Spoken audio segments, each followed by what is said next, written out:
Matapos ang naging kaganapan sa Senado kagabi, silipin naman natin ang sitwasyon sa Senado ngayon. Live sa labas ng Senado si RR Tubise. RR?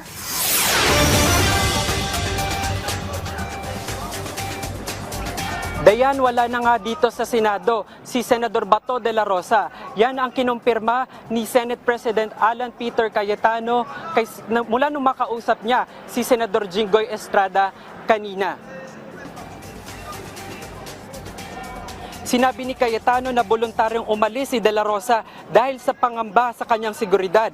Nang tanungin ang mga abogado ni Bato na sina Attorney Jimmy Bondoc at Attorney Israelito Torion tungkol dito, hindi sila nagkomento. Giit nila nasa maayos na kalagayan ang senador sa kabila ng mga ulat na wala na nga umano ito sa Senate premises. Nananawagan naman si Senador Sherwin Gatchalian sa liderato ng Senado, kabilang ang Senate Sergeant at Arms, na magbigay ng malinaw na paliwanag sa publiko. Sa gitna ng mga espekulasyon kaugnay ng kinaroroonan ni De La Rosa, si Bato ay nauna nang nailagay sa protective custody ng Senado habang humihingi ng judicial relief sa Korte Suprema. Sinabi ni Supreme Spokesperson Attorney Camille Sumeting, tatalakayin ng Korte ang issue kung formal itong mahihahain ng mga partidong sangkot.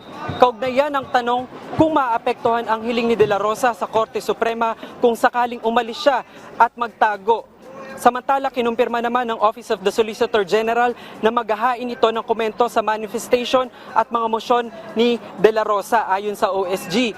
Bilang abogado ng pamahalaan, magsusumiti ito ng komento para sa lahat ng respondent sa kaso. Binigyan ng Korte Suprema ang mga respondent ng 3 araw mula kagabi para magsumite ng kanilang komento. Dahil dito, may hanggang 6:30 ng gabi sa May 16 ng OSG para maghain ng komento.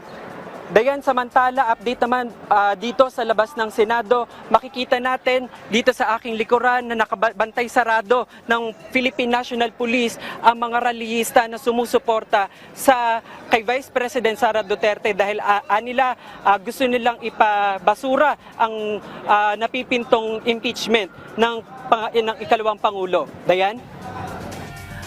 Maraming salamat at mag-ingat kayo dyan, RR Tubise.